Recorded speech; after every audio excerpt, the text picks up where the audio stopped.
Wow, what an amazing episode.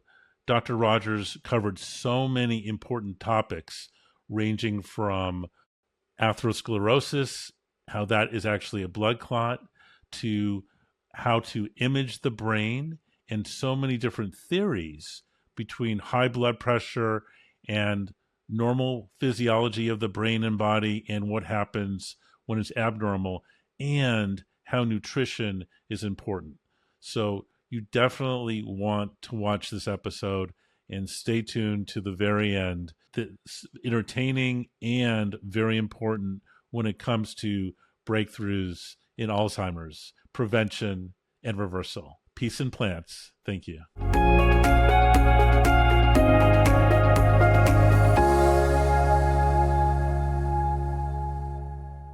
Peter Rogers, MD, is a neuroradiologist, author, and health advocate. He was born in Chicago, graduated with distinction from Stanford University, and later earned his MD from the University of Illinois College of Medicine, where he topped his class with the highest board scores.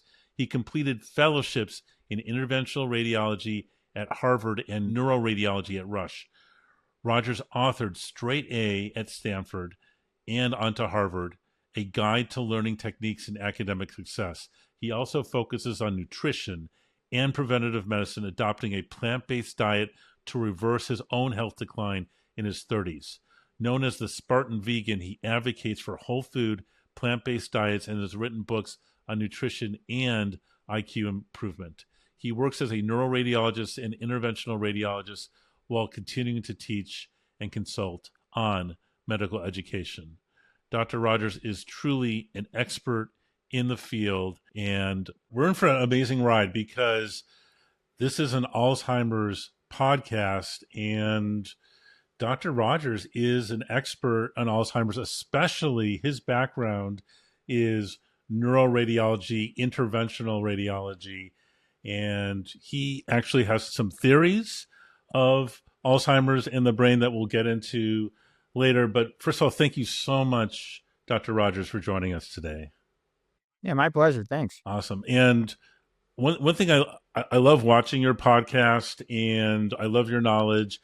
One thing that really strikes a chord with me is we both were at Harvard. So, and I think you call that place Clown College. Is that true? Well, I joke because what I'm teasing about is, there's a game being played in the medical textbook business. They basically ignore everything from nutrition, epidemiology, and toxicology. And to me, that's like playing basketball without knowing how to dribble. 100%. So for our audience, can you give us an example where epidemiology is not covered? Okay, I'll give you an example. Let's talk about hypertension, Sure. High blood pressure. Okay, if you read the standard book, and I just spoke to a medical student a week ago, standard teaching in med school is 95% of hypertension is of unknown cause. They call that essential. Or idiopathic, meaning we're idiots or we have no idea. Yeah, the doctor's an idiot and the patient's pathetic, And I'm like, it's just the opposite. We know 95% of the time, 5% perhaps we don't.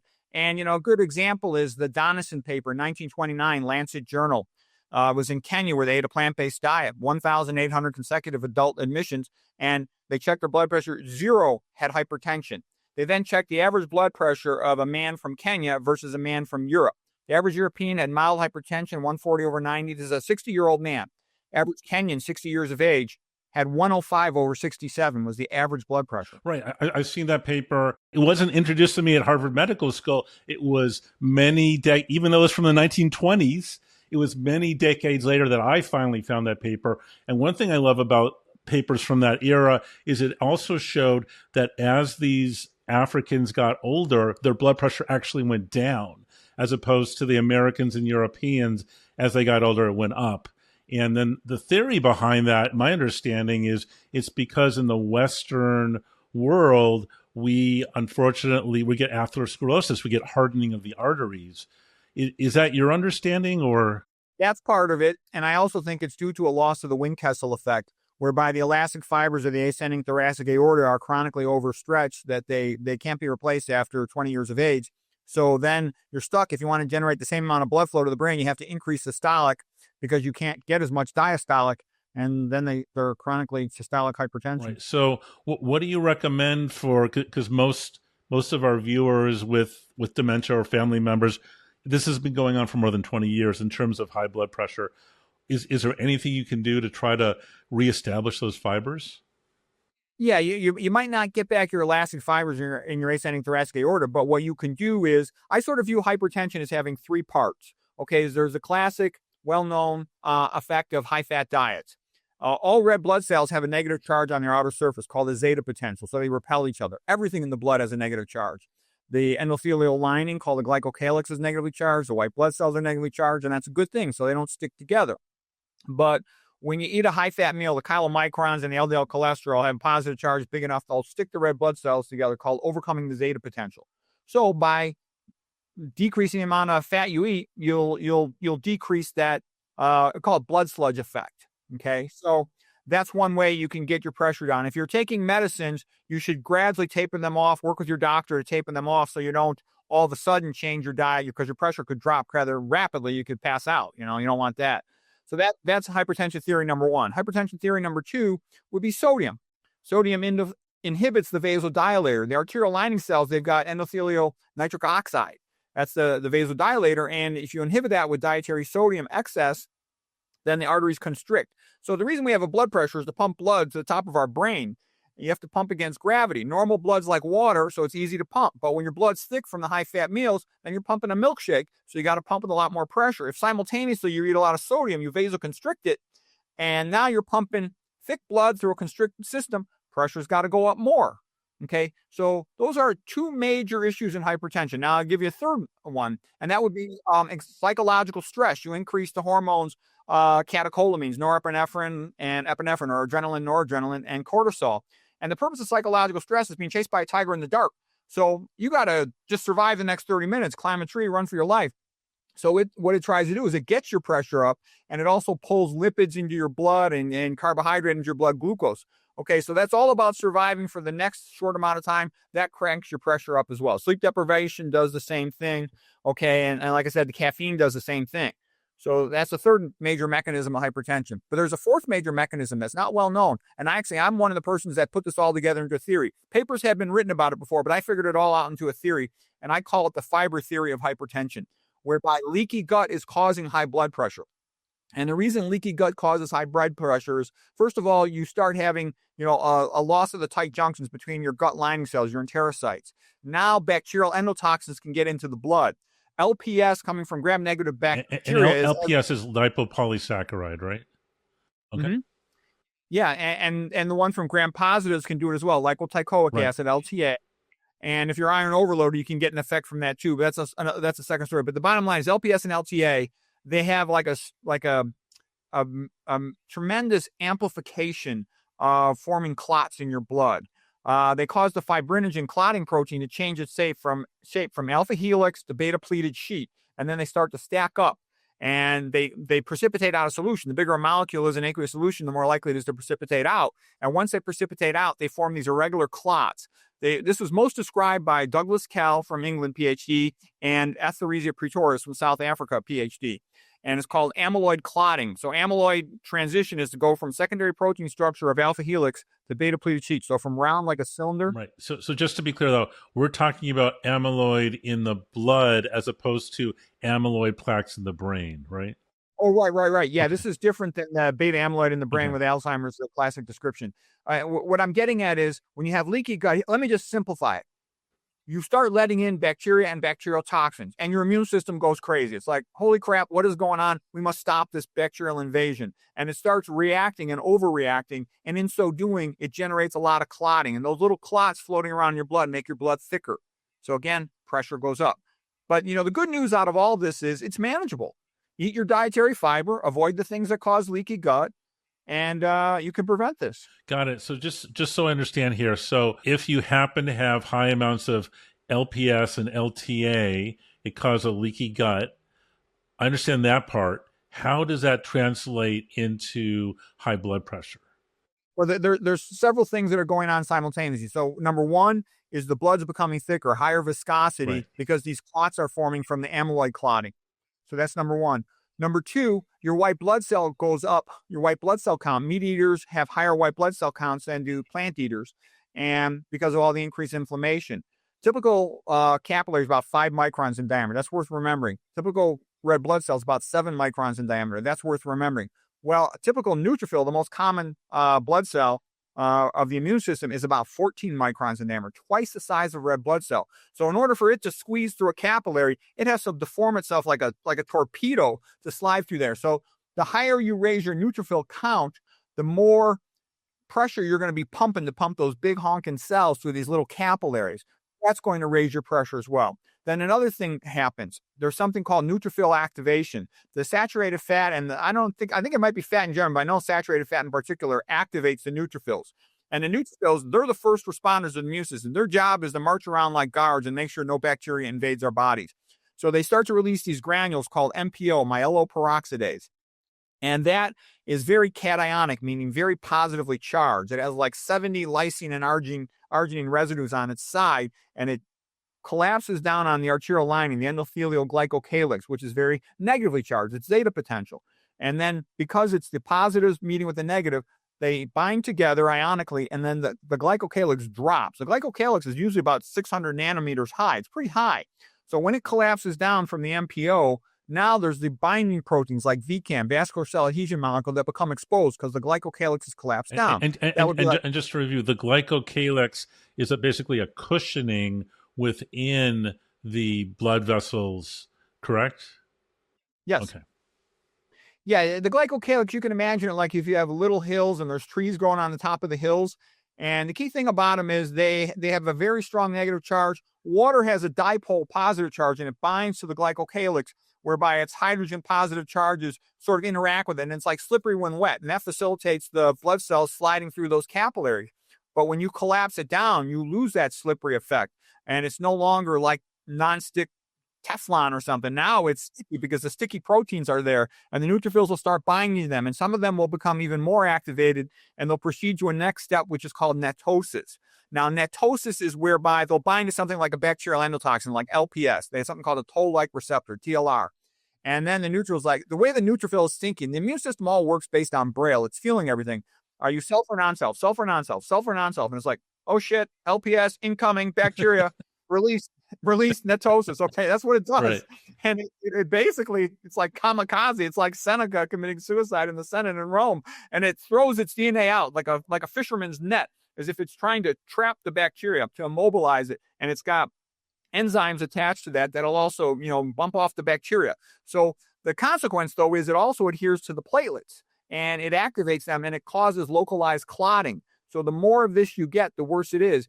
And even hypertension itself can cause netosis. When hypertension hits a bifurcation point, it bounces off the bifurcation point. Like the classic example is that the carotid artery, common carotid artery, hits the median divider between the external and internal carotid artery. It bounces off, and in retrograde fashion, it now has very slow flow. Slow flow confuses the endothelium, and it thinks that there's an injury, and it starts to shed its glycocalyx, and some of these neutrophils will become activated, undergo netosis, so you get little clots there. That's where, like, almost always, I looked at many thousands of these CT angiograms, that's almost always where it starts.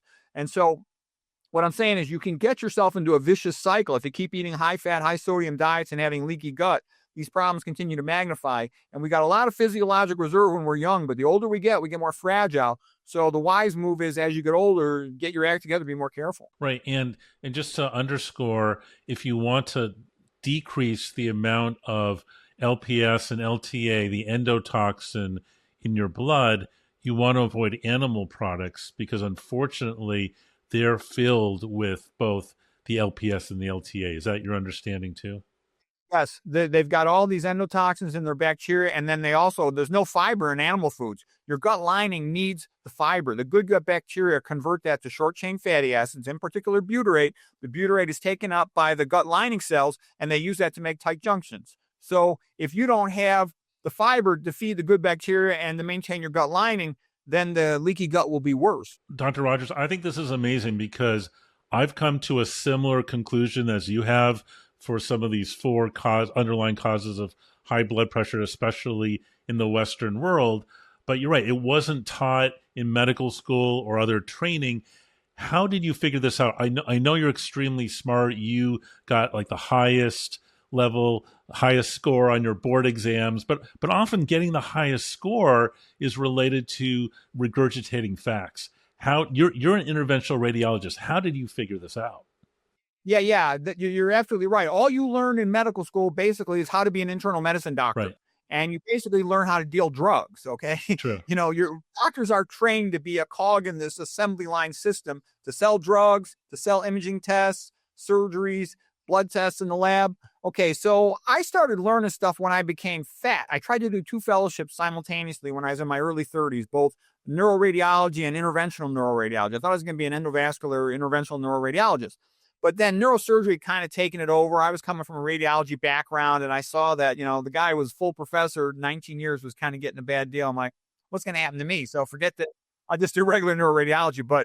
And I also wrote a textbook that year, had a baby at home with the wife. So I was exhausted. I was only sleeping a few hours a night, and I got real fat. I got to 220 pounds, and I'm only 5'9", so that's really heavy for me. And then I figured, well, not a big deal. Just willpower, exercise more and eat less, and I'll lose the weight. But I couldn't do it. And I'm like, holy shit, I'm going to be a fat person. And my family was all making fun of me. My mother was real sick from cancer and getting sicker. And my father had coronary artery disease. And I'm kind of like, if I'm supposed to be such a good doctor, why are my parents sick? Why am I fat? How come I can't lose the weight? Something's wrong. And I went through all the books and I talked to all these doctor buddies at the hospital and nobody could give me any useful information. I'm like, oh shit, am I screwed? And then my wife's like, well, I guess my life's going to become easier when you become impotent. Whoa. And I'm like, you know what? Yeah, she thought the whole thing was funny. My whole family was all laughing at me. And so I said, I got to solve this problem. Okay. Other people have solved this problem. I got to figure out a way to solve it. So I started reading all these nutrition books, all these internet articles on nutrition and stuff. And I gradually started learning and started looking at epidemiology. And it's like, well, gee, show me a rice eater. I'll show you a skinny person in Asia. Everybody's skinny. Maybe I could be skinny. I just got to copy them. And I started learning more about these things. And I also was trying to understand what really causes atherosclerosis, because it's kind of unsatisfying. You just accept it, to pass your test when you're a student, but you start realizing this cholesterol causes atherosclerosis. Well, how does it cause atherosclerosis? Then you read the descriptions. It always seems like they're leaving out big parts of the story. And so I just kept reading deeper and deeper, and I really didn't have much else to do. So I started to then look for theories to put it all together. Okay, I learned about a starch-based vegan diet. That was super helpful to me. And then I actually started talking to Gregory Sloop. He's the guy who was a pioneer of the atherothrombosis theory. And here's what he said to me. This was a giant epiphany. He said, atherosclerosis is a blood clot. And I'm like, how do you know that? Because I had come from a background of being an interventional radiologist. I had friends that were cardiologists, cardiothoracic surgeons. And I kind of thought, we are the guys who know atherosclerosis, okay? We angioplasty it, we stent it, we thrombolyse it, we look at it all the time. We know atherosclerosis. Who's this pathologist think he is? And I'm like, well, why do you say atherosclerosis is a blood clot? He goes, because I look at it under a microscope and it looks the same as a blood clot. I'm like, that's a pretty good reason. So I started looking back at all the CT angiograms and I'm like, it does look exactly the same as the blood clot. It organizes over time, Sure. And gets partially replaced by fibrosis and calcification, but it's a blood clot. And it always looks the same as a blood clot. You can't distinguish it. So I'm like, wow, he's right. And I started reading all these other papers on atherosclerosis, and I came to the conclusion he's right. And that was very helpful, because once you start thinking of atherosclerosis as a blood clot, you can make sense out of everything. Anything that makes the blood clot more, that's going to cause more atherosclerosis. And what is happening when you get a rouleau formation, blood sludge? Red cells are sticking together. You're like in an early phase. Aggregation is a preliminary phase. They're stacking on top of each other. And because it's a blood clot, that may explain why, if you start doing the right things, that blood clot, that atherosclerosis, could actually start reversing. I mean, from the studies I've seen, within a week, if you go from the Western bad, high processed food, high fat diet to just eating plants and low fat, your symptoms get better of angina or whatever the blockage is causing. Yes. Awesome. Okay. So taking a step back, how is the brain like the kidneys? Okay, well, I became interested in that too, because I look at a lot of people in kidney failure and a lot of people that are demented and stuff. And first of all, the so-called Alzheimer's stuff, I think it's bogus. Okay, there is a familial Alzheimer's, but I think a lot of the sporadic Alzheimer's is not really Alzheimer's. They just call it Alzheimer's. Patient's demented. Oh, it must be Alzheimer's. Oh, not necessarily, is my opinion. Okay, but anyways, what I'm getting at is most common thing I see with these demented brains is a shrunken brain. It's atrophic. And I see failed kidneys all the time. What do I see with a failed kidney? A shrunken kidney. And I thought, maybe there's something similar happening whereby the brain shrinks and the kidney shrinks. But the wonderful thing about the kidney is we can monitor its failure in time by the glomerular filtration rate, its ability to filter the blood. And I thought, wouldn't that be wonderful if the kidney could be an indicator of how the brain is failing? Because I noticed some patterns, every time I see a failed brain, almost always, I see at least one cataract surgery, if not both, and I see poor dentition with the full-blown dementia cases. So whatever is causing cataracts is also causing poor dentition, and it's causing dementia. And I read some ophthalmology papers, and they're saying, yes, you can predict dementia by looking at the eyes. It happens a couple of years earlier in the eyes than it does in the brain. And all of these vascular diseases, I made a mnemonic for them, CDAHG, C-D-A-H-G. So cataract, diabetes, age-related macular degeneration, hypertension, glaucoma. They're all variations on vascular disease, like a Bach fugue, okay? Hypertension is hypertension. Glaucoma is also hypertension. Cataracts are also dairy, contact lens preservatives, radiation. And, so they're all kind of related, kind of almost the same thing. A lot of weird things were like that. You get hemorrhages in the eye, retina. And I'm looking at these brains with all these hemorrhages, cerebral amyloid angiopathy. I'm like, this looks like an eyeball retina exam for hypertension. So I started looking at the papers. But it's the same patients tend to have both. So there's a lot of things like that. Right. Where you see, you could argue that a lot of these chronic diseases are actually the same disease that are expressing themselves differently in different tissues. But let me ask you this. So my experience with Alzheimer's and analyzing the data is that in each case of Alzheimer's, there's generally between 30 and 200 root causes. And I'm not an expert on kidney disease, but I can imagine that there are different causes of kidney disease, whether it's from high blood pressure or from certain toxins, heavy metals. What are your thoughts there? Right. It is multifactorial, but kind of what you were getting at there is, are we dealing with different manifestations of the same disease? So you can be, is the glass half full or half empty? What I mean by that is you can say to yourself, well, I'm screwed in 10 different ways. But you can look at this, the glass is half full. Well, maybe I can correct all these problems at the same time. Bingo. And exactly. So that's the wonderful beauty of it. And I think you can to some extent, but the wise move is start correcting them as soon as possible, because with time, you're going to get irreversible damage and you can't correct that. Right. The best time to start doing this is now, especially what I find with many cases of Alzheimer's, it takes 30 years to develop, but the first 20 years, it's not symptomatic. Yeah. And there's a couple of reasons I think for that. I think that we have a lot of overlap in our brains. By that, I mean, we don't store a memory in just one little tiny spot. I think we store it in multiple different places. And as you keep losing neurons, eventually, it's the last straw broke the camel's back. You're going to lose enough copies of that memory. You can no longer recreate it. There is a guy by the name, he's a guy who invented the handspring Tio, whatever the heck it was, personal digital assistant. I don't remember his name off the top of my head at the moment. The reason I mention him, he has something called the thousand brain theory. And the thousand brain theory was the idea that our cortical columns have numerous duplications of individual memories, so that you'd have to lose a lot of them before you completely lose a memory. But the problem with it is, once that happens, boop, fall off a cliff, you're screwed. Okay. So you want to, to again, start going early to prevent stuff. And I think there's a tremendous amount you can do. As you were saying, you can largely reverse atherosclerosis. As soon as you start eating correctly, the nitric oxide starts to function again. And gradually you can reabsorb the soft part of the plaque, the lipid core, the necrotic core, the cellular part of the fibrosis, the acellular fibrosis, and the calcium. I don't think you can really reverse it. Some people say you can, but in my experience, you can't. But you can make a lot of progress, and why not do it? Totally. So let me ask you, obviously your specialty, your day job is as an interventional radiologist, neuroradiologist. So my question is, for the viewers or listeners, many of them are wondering, may have a new diagnosis of dementia, Alzheimer's. What imaging tests do you normally recommend for dementia or making a diagnosis of Alzheimer's? Well, you can do imaging. The most detail we get is from just an MRI of the brain, because a lot more information than a CT scan. And I can tell you, I look at tens of thousands of these Cognitive decline, memory loss, brain MRI, especially in the acute setting, you're more likely to see something positive. The vast majority of the time, I don't see hardly anything. What I see is a shrunken atrophic brain. I might see, a lot of times I see a mild periventricular chronic ischemic changes, flare hyperintensities, which is just a fancy way of saying a couple small strokes, not enough to explain their cognitive impairment.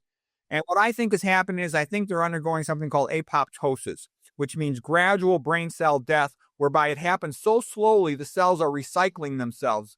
And you can't see it on an MRI. You can't even see it at autopsy. All you can see is there's fewer neurons than there should be. And I got something interesting. If you mind if I go over the dilatory theory, because I think the dilatory theory puts it all together.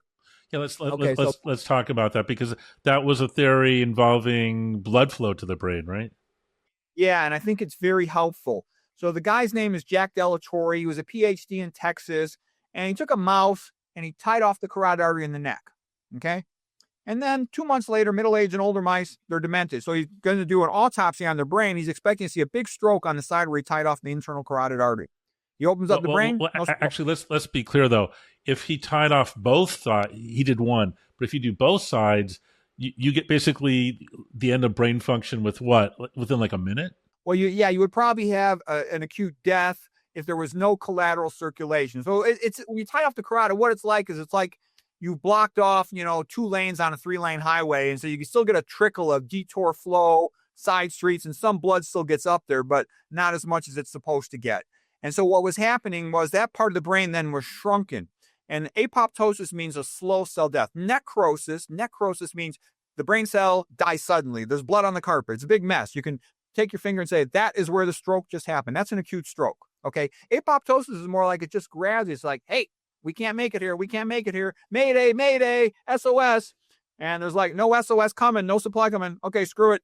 They go into programmed cell death. They die slowly, and all their chemicals, their amino acids, proteins, lipids are all recycled, and the macrophages eat them up and then send them to other locations. So the body's pretty efficient in that way.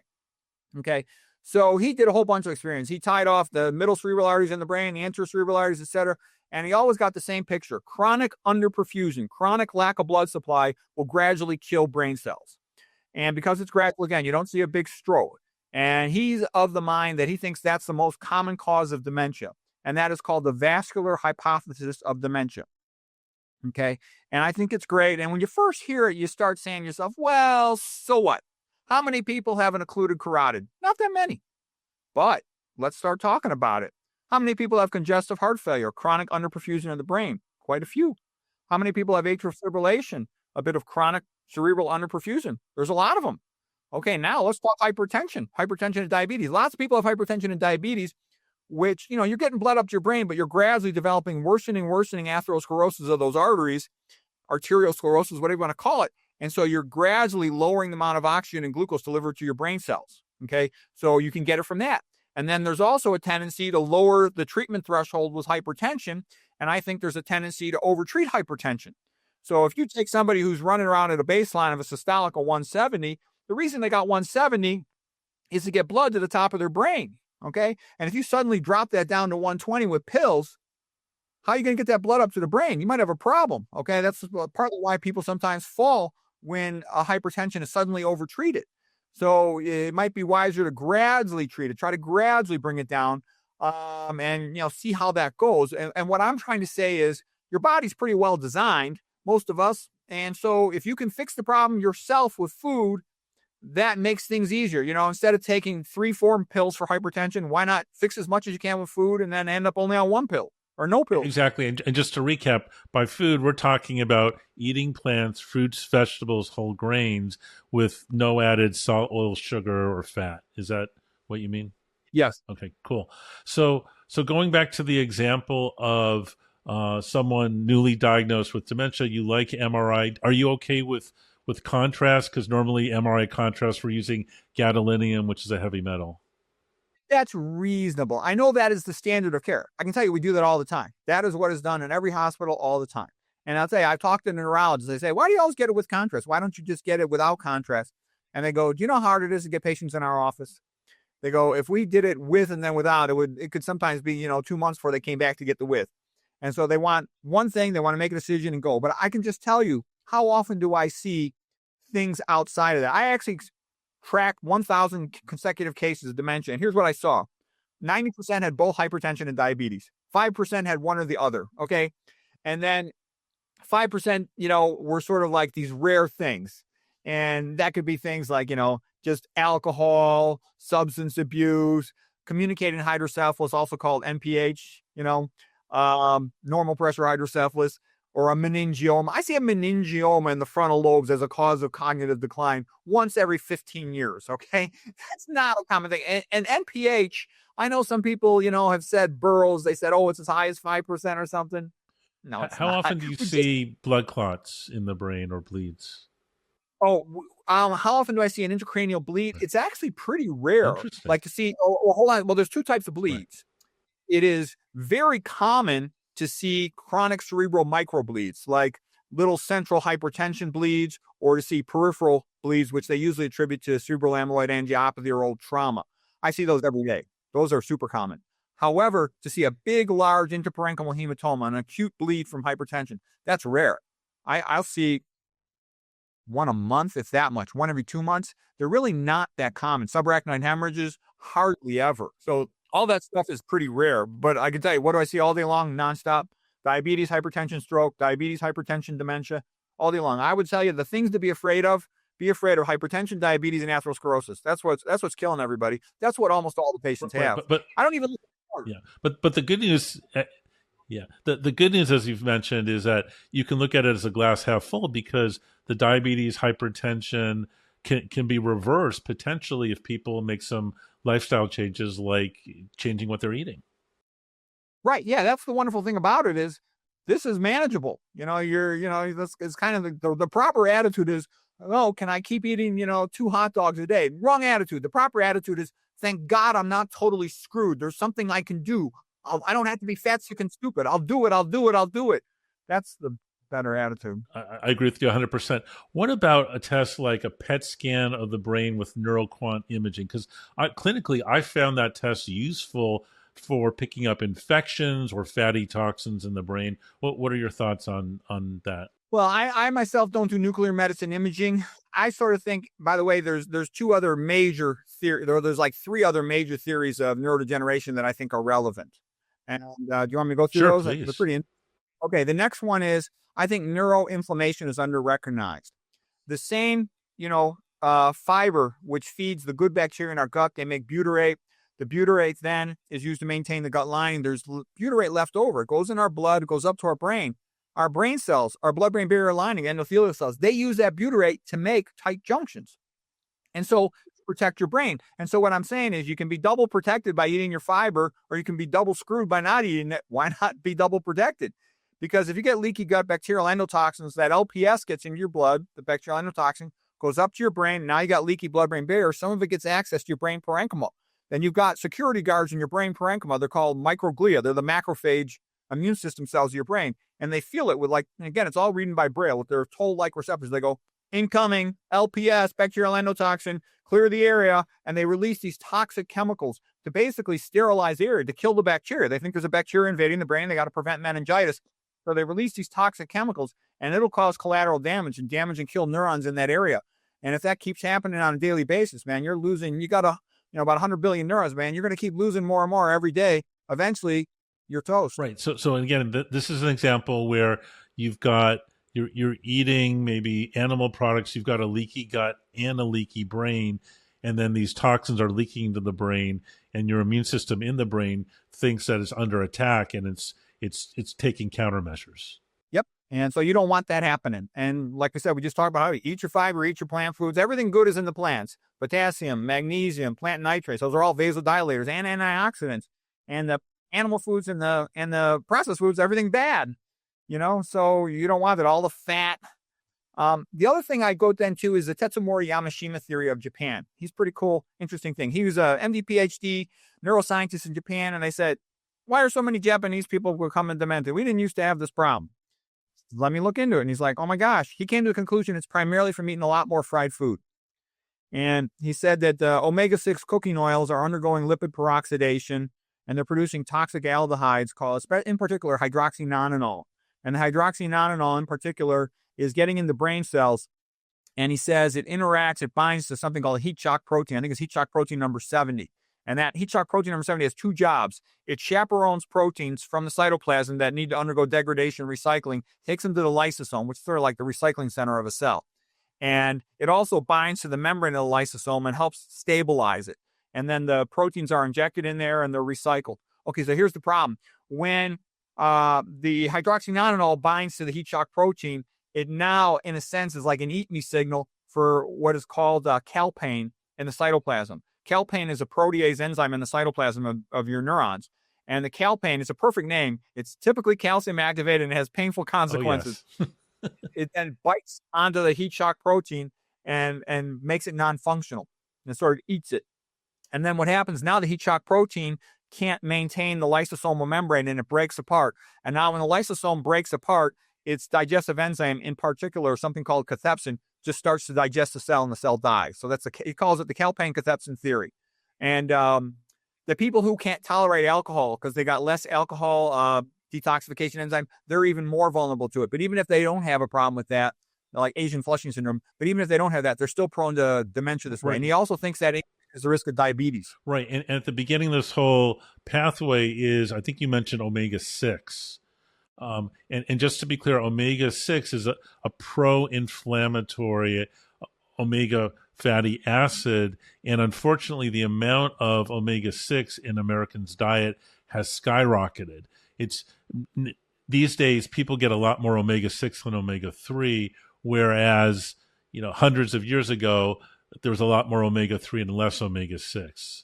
Yes. And he believes, after his extensive study for decades, and he's one of the head editors of the dementia journals, he says that's the main reason why the incidence of dementia in Japan has taken off. Right. As the Japanese are adopting a more Western diet. Yes. Okay. Yes. Yeah, so that's a major one. And then the other theory is my theory. And my theory, I think, is the best one, but they're all contributory. and yours is the theory of supply and demand. Are you an economist too? I wish. I should have spent more time studying money. I'd be better off. But the supply and demand works in this way. You've got a baseline metabolic rate of a neuron, and then you've got a baseline oxygen glucose level of delivery, okay? The higher the metabolic rate, the more you need to keep things coupled or match the supply and the demand. If this neuron is going to be more metabolically active, it needs more oxygen and glucose to be delivered. We just talked about it, that if you eat a high-fat meal, you drop by about 15 to 20%. Let's go by, like, say, the Peter Quote paper. You drop that oxygen and glucose delivery. Now it's harder for this neuron to meet its metabolic rate when it's not getting as much oxygen and glucose to make ATP. But it gets worse. And the reason is, tell me again why it's not getting enough of that oxygen. Because the red cells are all stuck together, and it's harder for them to deliver their oxygen when they're in blood sludge rouleau formation configuration. Okay. And if the meal simultaneously has a lot of sodium in it, like let's say you eat a pizza. Okay, now the pizza vasoconstricts the arteries to the brain, and that will lower blood flow. So now you're getting a widening gap. And the wider this gap gets, the more likely these brain cells are going to start dying. They're going to go into apoptosis. And it's kind of like Delatorre's situation, but I'm sort of explaining it like in a more dynamic terms. Okay, and now other things will pile on. Let's say you have caffeine. Papers say that caffeine will decrease cerebral blood flow as much as 25%. Okay, or more. So, yes, or more. Yeah. And so you're now widening this gap because the caffeine also, it's like the stress hormones, catecholamines and cortisol. It increases glutamate transmission at the brain cells. 90% of cerebral neurotransmitters on the cortex are glutamate. So now you're ramping up the metabolic rate while simultaneously dropping it. And the reason that happens is a stress response of an animal is fight, flight, or freeze. Okay, it's not intellectual contemplation. So you're getting more energy, in your cerebellar neurons to run yourself up that tree, climb and hide, okay? But you're not getting more energy to contemplate and think. So you're dropping your frontal lobe perfusion and your hippocampus a little bit, and while you're ramping up the metabolic rate, so this gap is getting wider. Psychological stress lowers this more. Sleep deprivation does the same thing. And then if you start throwing in other things, like let's say you throw in aspartame, a sweetener, a lot of people having coffee or soda drinks, that's also an excitotoxin. When I say excitotoxin, I mean something that increases the metabolic rate. We talked about caffeine doing that simultaneously, being a vasoconstrictor. Other things that do it. Glyphosate is also an excitotoxin. It activates the NMDA receptor for glutamate. And glyphosate, another name for it is Roundup. Yeah. Yes. That's sprayed on the non-organic soy, for example. So you now have a problem where you're getting this gap wider and wider. So I call it a supply and demand gap, and these neurons keep going into death. But then the other thing I realize is, how does the neuron get itself out of trouble? You can imagine it being like a boat with a hole in the bottom. It's like, you got to bail that water out real fast. You're not able to fix the hole because you can't get your hand on it, but you got to just keep bailing that water out fast enough the boat doesn't sink. And what I'm saying is, you need tons of energy. You need a lot of ATP, adenosine triphosphate. That's like a $20 bill in a cell for getting work done. Okay, so what activates a neuron, makes it do stuff, is high calcium in the cytoplasm. And in order to get the calcium out of the cytoplasm, you have to pump it. But you're always pumping it outside of the cell, and that requires energy, ATP, because the concentration of calcium outside the cell is 10,000 to 15,000 times higher than the cytoplasm. So you always need ATP to pump it out. You could pump it into the endoplasmic reticulum, which is sometimes, and the pumps there are called Cerca pumps, SERCA. And the S is just a carryover from the skeletal muscle of the word sarcoplasm. But so sarcoplasm, endoplasmic reticulum, calcium is calcium pump that requires ATP. So the bottom line is they both require ATP. So you need lots of ATP. Well, where does ATP come from? Mitochondria. What does a mitochondria need to function? It needs oxygen. Okay, it needs an initial substrate. Typically in the brain, it's going to be glucose most of the time. There's other things that can be used, but usually it's going to be glucose. And what I'm saying is, let's take a closer look at processed food. What do they typically put in there? They typically put in there mold inhibitors. Because if you sell a processed food, like you sell frozen food, pizza, whatever it is, to some fast food restaurant, they don't want it to grow mold, then it gets shipped back to the company. Well, guess what? Mold inhibitors are typically intermitochondrial membrane inhibitors, as are a lot of common medication. Tylenol, metformin, statins, a lot of common aminoglycoside, antibiotics, fluoroquinolones. Also, there's a ton of things that are mitochondrial. Selective serotonin reuptake inhibitors, antidepressants. The statins? Yeah, statins are inhibitors of coenzyme Q. And that saturated fat is an inhibitor as well. Other fats, much less, but saturated fat's the big one. So if you got all these things inhibiting your ability to make ATP, it's like you're up a creek without a paddle. You're going to be losing brain cells. So what you want to do is these are all knowable things. Minimize all these things to the extent you can, and you protect your mitochondria, and then you can make more ATP, then you can pump the calcium out, and you can get things under control. And avoid the stimulants, get your sleep, manage your stress, avoid the high-fat foods, like the animal foods. And so these are all workable things. But what I said is, what I like about my theory, is that it tells you what to do. Because the problem is knowable, you can avoid it. It's like if you're walking down the street and a car's coming at you, you get out of the way. But if the car is invisible, what do? I made the car visible. And so now that the car is visible, let's just be clear, there isn't a magic pill or potion or procedure that can get the supply in line with the demand. I mean, unless the procedure is cutting out the processed foods, right? Yeah, and it's even worse than that. For example, look at the typical municipal tap water. They put F- in there, fluoride. They also put aluminum in there. It's a clarifier because stuff binds to it. So paradoxically, even though you're throwing metal in the water, it looks clear. But you know what? They form complexes, and the fluoride facilitates traversal of the blood-brain barrier. F- is in lots of neuropsych medicines. It's in fluoroquinolones. That's why they get across the blood barrier. What is Prozac? Fluoxetine. The F is for fluoride to get it across the blood-brain barrier. So what I'm saying is, it goes in your brain. It's toxic to your brain. And so is that. So you want to filter your water. I think you want to reverse osmosis in your kitchen. I think it's good to have a whole house carbon Agreed. filter. Yeah. Yeah. Wow.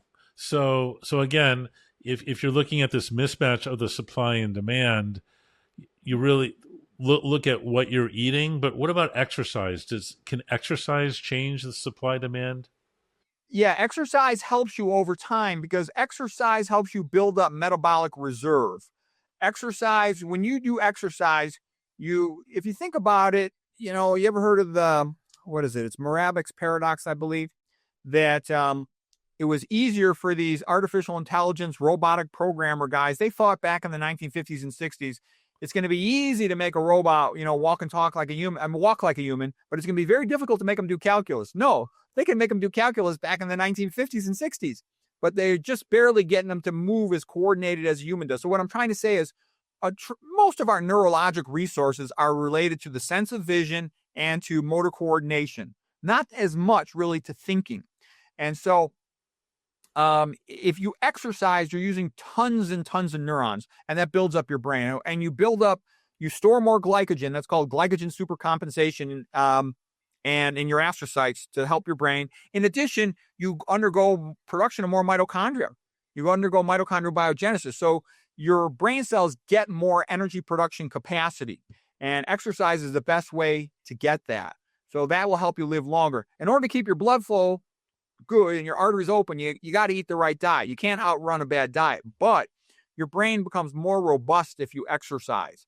And probably like what would be like the biggest thing be like dancing, okay? Because you're like socially interacting. That takes a lot of brain cells. And you're physically moving. That takes a lot of brain cells too. So that would be one example. But other types of intellectual activity are also beneficial, like studying. Think about when you were in med school, you noticed that your first quarter, it was difficult to study a lot and it was difficult to go from one subject to another. But with time, you built up this endurance. You could go for hours and hours. And, so intellectual conversations, reading over time, you build up cognitive reserve and you'll have more mitochondria, you'll have more storage of glycogen, and you'll have more synaptogenesis, formation of new synaptic connections. And like the cognitive reserve theory that came out of Mankato, Minnesota, the Notre Dame nun study, where they donated their brains to science at autopsy of these nuns. And the ones who had been more sort of academically inclined, that liked to read, that liked to teach, they found that even if they had more lesions in their brain, the extracellular senile plaques, intracellular neurofibrillary tangles, they were less likely to have become demented. Awesome. And are there any supplements or other approaches you like for improving mitochondrial function, things like PQQ, or is there anything like that? I don't have experience with those supplements, but I did figure out a lot about mitochondria. Let me explain what that's about. I had gotten an inkling here and there that there's issues with mitochondrial inhibitors. And I'm like, you know what? I got to learn more about this. So I own several biochemistry books. I went through all my college med school biochemistry books, nutrition books, and I'm like, nothing on mitochondrial inhibitors. I'm like, gee, this can't be correct. So I started going through the literature. I quickly found over 60 of them. It was like, holy crap, there's tons of them. Okay.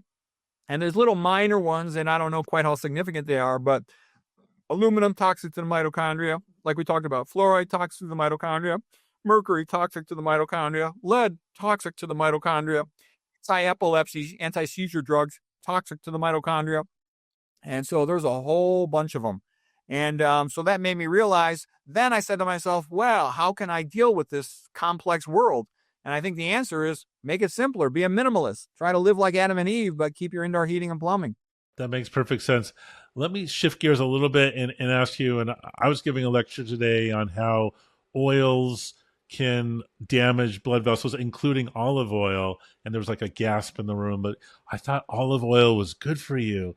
And I try to explain that when you eat oil, not only do you get rouleau and sludge blood, you also get the red blood cells actually form little spikes. And I've seen it in some of your videos too. And then when those spikes, the spike red blood cells go through the capillaries, they actually do damage. Is there another, do you agree on olive oil not being a health food? Yeah, I agree. I just think it's funny because the way they market it, they know that men are naturally protective of women. And in general, men are most protective of their new bride. So they named it after your new bride, my extra virgin olive oil. Yes, I keep a bottle in my bedroom. Okay, what the heck is that?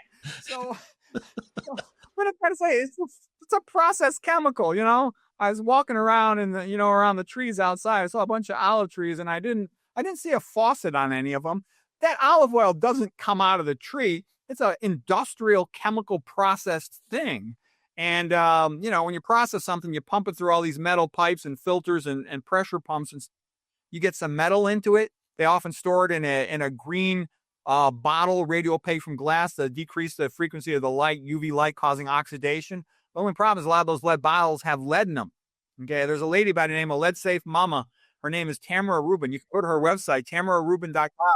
And she says, be careful with these green bottles, okay? And a lot of times, do you even know if you're really getting the good stuff, the cold-pressed extra virgin olive oil, or are you getting some bogus stuff just marketed as being that because they make more money off of it? But, all oils, as far as I'm aware, they increase factor 7 clotting factor in the blood, so increasing the risk of forming blood clots. They all make you fat. They increase triglycerides. They increase cholesterol. Maybe not as much as saturated fat. Do they increase LDL cholesterol, but they're still atherogenic. And then also there's the Blankenhorn paper, David Blankenhorn. He wrote this paper that I think it was around 1978 or something, at Cardiac Cath. you got just as much coronary artery atherosclerosis, whatever fat you fed to them. If it was saturated fat, if it was omega-6, or if it was the MUFA, monounsaturated fatty acids of olive oil, it didn't make a Right. difference. You are what you eat. If you're whatever you're eating, you can actually find it deposited in your brain, in your fat cells, elsewhere. Yeah, exactly. Like if you biopsy their fat somewhere on their body, it's going to be proportionally like what the percent of fats are that they eat. Wow. So one of the things I lectured about today on olive oil was within olive oil and a lot of animal products, you have what are called AGEs, advanced glycation end products. What are your thoughts on AGEs and what are they doing in olive oil? Yeah, I don't know how many there are, how much there are in olive oil, but I do know what you're saying. There's sort of what they call exogenous from outside the body, AGEs, in the food you eat, and there's endogenous ones that are produced in our bodies, like from diabetes. But yeah, they're advanced glycation products, and it's like when a sugar sticks to a protein irreversibly, and glycation means that it was non-enzymatically. I mean, it just happens without an enzyme, the reaction occurs. But the problem is they stiffen the protein. Proteins function by having a certain shape that gets them to do whatever they're supposed to do. And so if you distort that shape, they tend to not function. And now they become sort of like floating debris, garbage in the body, and they plug things up, and the immune system has to remove them. So in the immune system removal, that itself can cause inflammation, like we just talked about, overreaction in the immune system with collateral damage to normal tissues. So that's not good. And that's another thing too, I was thinking about. I saw something called the Pacific Island garbage patch. What I'm talking about was if you look at the Mississippi River rolls down to the ocean, and all those garbage and debris kind of piles up there, and they've got these giant islands of plastic bottles and garbage. And what I'm saying is, what is like that in the human body? And I'm thinking it's probably the kidneys a little bit like that. All this debris, immune complexes, they end up in the kidney. And if there's too many of them, they can cause damage to the kidney, and a person keeps gradually losing kidney function. And I wonder if they occur somewhere else. We just have no way of guesstimating how much it's happening. So what I'm basically saying is, you want to treat your body. You only get, like, if you had a car and the owner's manual said put premium gas in it, you put premium gas in it. If you didn't, you didn't. So you only get one body. It has to last you, your whole life, hopefully 90 or more years. Give it premium gas, the healthy plant foods. Right. It's interesting. A lot of people will spend more time taking care of their car than their own health. So it's a wake up call. I'm curious, in your clinical practice, I mean, the joke is, as a radiologist, like, you go into radiology because you don't like people, and you could never do. But I know interventional radiologists actually have to interact with people. Do you actually interact with patients, and do you ever teach them some of the things that we talked about here? Yeah, I didn't start learning about all this stuff till later. I learned this sort of on my own. It wasn't part of my training. So like when I do a procedure on a patient, I'll have read, to write the pre-op note. I'll learn their history and physical pretty well. So it'll often come up a little bit in the conversation, gives us time. Because let's say I'm doing a biopsy. We're sitting around there waiting for the pathologist to make a preliminary read on the biopsy. So I'll talk to the patient and I coach them. A lot of people come to me for advice as well. And so I give them advice about it. And I was so amazed at all this stuff, like any doctor will tell you, the cure rate with drugs for hypertension, coronary artery disease, and diabetes is 0. Okay. And you get a little sad and frustrated. You're like, man, I gave up my whole life, all the fun I could have had when I was a young guy in my 20s, and all I did was study. And you start to say, I'd like something good to have come out of it. And so then you learn all this stuff, and it's like, holy crap, the most powerful thing in all of health is this plant-based diet. And it's like, you want to share it with people. So I'm always happy to talk about it. And then I found when I was reading about it, I was seeing all these different connections between different body parts, different diseases and stuff. So I became quite interested in it. And that's why I continue to read and study it, because I can see these connections that are fascinating. But there's no significant money in it. Has been my experience. I wish I could do it full time for a living, but I haven't. I just do it as a hobby. But it's fascinating, because this is the most powerful thing in all of healthcare. See, everybody would like to think the most powerful thing is some fancy technology or fancy surgery, but it's not. It's this understanding of pathophysiology and the ability to reverse these common chronic diseases. Well, and you shared with us so many different theories and approaches. Are there any conferences you've gone that you've gone to recently, or recent articles that excite you, or recent advances that you think may transform this whole field? Well, at a fundamental level, nobody really cares is kind of like what it comes down Right. to. And what I mean by that is there's just no money in sort of helping the patients, the pros, if you want to call them that. And let me explain what I'm getting at. Let's say a patient has coronary artery disease with a little bit of, shortness of breath upon walking due to narrowing of the coronary arteries. You can't get the heart muscle to pump enough blood to support exercise. If we take that patient to the operating room and let's say we go to the cardiac cath lab and we pop in a couple stents, we get $30,000 for each stent. Okay. Let's say we take them for open heart surgery. We get about $150,000 for open heart surgery, including, the ICU care, the post-op rehab. Let's say we teach them about the vegan diet. If we're lucky, we'll keep them in for a couple of days. Maybe we'll get $2,000. But the point is, imagine you were a hospital administrator. They want open heart surgery, as many as possible. Okay. And so what I'm trying to say is, unless there's never going to be a push from the medical system as it is for the vegan diet, when they can make literally 75,000 times as much money, 75 times, however you want to do the math, a ton more money for this. So they're never going to want it. Okay. And then the other thing is the insurance companies are in cahoots with the drug companies and price makers, because the higher the premiums, the more the patient has to pay, the higher the premiums go. So the more insurance company also makes money. They all make money the higher the patient's bill. Okay. And the doctor really is the middleman. And the doctor is stuck in the middle. The doctor wants to do the right thing, but they're under a lot of pressure. Every hospital, every clinic has a bean counter with a whip. And the bean counter says, we got doctors across town that are seeing 30 patients a day. How come you're only seeing 20 patients a day? You talk for us. You got to quit talking about all this diet stuff. Nobody cares about that. We don't get paid for that. You need to get these patients through the system faster. So the doc has to see 30 patients a day or he's going to lose his job. And in addition, he's also scared of being sued. There's something called a standard of care. And a standard of care says the standard treatment for this blood pressure or this level of disease, whatever it might be, is this drug. You prescribe the drug. Even if it doesn't work, you're protected because you follow the standard of care. If the patient drops dead, tomorrow, it doesn't matter. You can't be sued. So you sell the drug, standard of care. You get the patient in and out of your office in 5-10 minutes. You make a lot of money. The bean counter's happening. Nobody's bugging you. You get home on time for dinner, and you can't be sued. So there's a big incentive to do that. To sit there talking about the vegan diet and going through all this stuff, there's no financial incentive for it, and you're potentially medical legally open if that patient has a problem. Right. And there's a financial disincentive. So if instead of using a stent, if you say, hey, if you're going to change your diet, you don't need a stent, go home, boom, you've just talked a patient out of a profitable procedure. Yeah. And so, you put the patient on a drug, you turn them into a cash cow, you milk them every day. And for the rest of their life, they take these pills because the patient's never cured. So it's sort of like, you cure a patient, you lose a customer. So there's no incentive. The current system benefits from keeping them sick. So people don't really kind of care about this stuff. But on the other hand, like we said, once you understand it, you're like, how can I close my eyes to this? This is incredible. These patients can be cured. This is wonderful. Got it. And how can people find you on social media or real life? I have a YouTube channel called Peter Rogers, MD. I've also written a whole bunch of books, but I started doing the YouTube channel because nobody reads the books. The books, I go through a lot of detail. But anyways, I got tons of videos if you want to watch them. I go through all this stuff, and it's kind of like, this is my hobby. I like doing it. I just enjoy doing it. So I keep doing it. That's what I'm doing because, it is what it is. But I know that this is the most powerful thing in all of health. Got it. And are you on social media in addition to YouTube?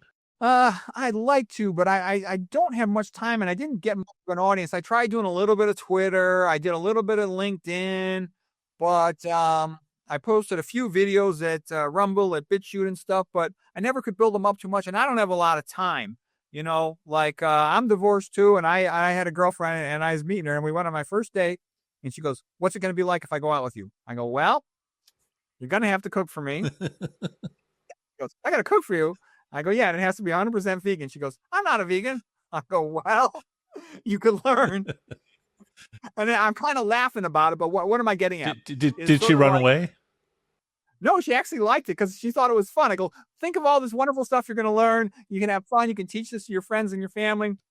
But the joke of it is I kind of try to structure my life so that, the little bit of time I have when I'm off for work, I try to make my YouTube videos or write my books and stuff because I enjoy doing it. But it's sort of like the burden I put on my family and friends and my girlfriend is they got to help me out a little bit in some way. And they kind of do it, and it's a win-win for them too. But that's kind of how my life works. I understand. And you're extremely busy, not just with YouTube, but in real life as a radiologist. So yeah, I work full-time in clinical medicine. I don't got a lot of time. I wish I had more. I wish I could do this full time, but I don't. It's sort of like God said, "You must work." Okay, why don't you let me win the lottery or something? And if people want to reach out to you directly, is that okay, or what are your thoughts? Yeah, if you go to my YouTube channel, you could comment. My email's on my YouTube channel. It's you could send me an email at peterrogersmd@protonmail.com. And last question is there any question you wish I had asked that I didn't? We covered the big stuff of the spine series. And, the wonderful thing about it all is this is manageable. The car that's coming towards you, it's visible. You can jump out of the way, but you have to make the effort. Dr. Rogers, thank you so much. You, to my mind, are a living pioneer in this field, spreading the word. And I understand it's frustrating that your channel hasn't exploded yet, but I think that time will come. So, and let me know if I can do anything to help. I just had 2 viral TikToks on medications that cause dementia. And I was picked up by an article at the Daily Mail. They didn't interview me. They just watched my TikTok and made an article about it. So keep pushing, keep doing this. And we all appreciate everything you do. Well, thanks. I'd be happy to talk to you again. I can go into way more detail. Today was just an introduction to everything. All right. Well, we'll have to do this again. I really appreciate your time. My pleasure. Thanks.